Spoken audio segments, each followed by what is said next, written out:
Cooking time tayo. Diba? Ganyan ang isda. Ganto ang isda sa Japan. Malinis na siya. So, diretso na yan siya, guys. Diretso na. Tapos, gawa ako ng soup. Kasi marami kaming gulay. Ayan, mirin, ano lang yan, shoyu. Yaki tofu. Tapos, ano to, radish. Bell pepper. Tapos, ayan yung gyuni ko sa Achigaw. Ito. Ang tawag nito, yung zebra. Zebra na karne. Masarap kasi ito siya yan. So, luto na yan siya. Then, ang aking fried na baboy. Gusto ko kumain ng fried baboy. Parang ang sarap ng kumain ng baboy na naka-fry. Ginanyan ko lang siya para siya. And then, yung isda kay Dana yon, partner sa sabaw. Tapos, kay aking anak na Aska, dito siya. Jaran. Kay Aska yan. Diba? Ganun lang magluto. Oh. So, let's fry again. Ganun lang magluto ng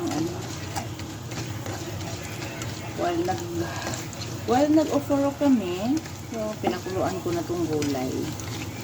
Lagyan kasi, isang timpla lang. Lang yan siya, mentsuyo lang yung aji namin dyan. So, nilagay ko na yung shuji na yung zebra, yung parang puti na ang tawag nun eh. Basta yung masarap na karne, shuji, zebra ata yan. Masarap kasi pang sabaw yan, paborito ni Dana yan.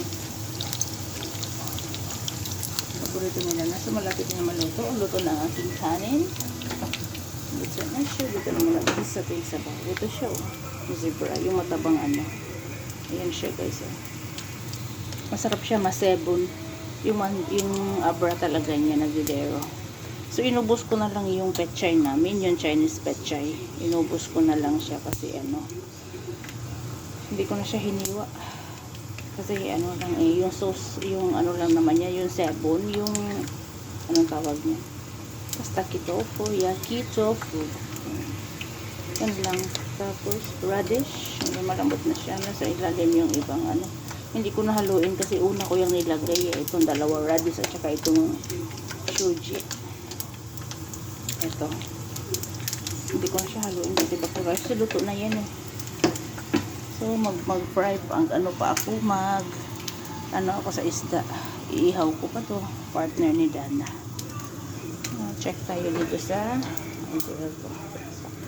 So, ayan ang aming ulam for today. Gutom na gutom ako. Naligo muna ako para diretsyo na. Mamaya na tayo mag-marites. Okay. Bye-bye, everybody.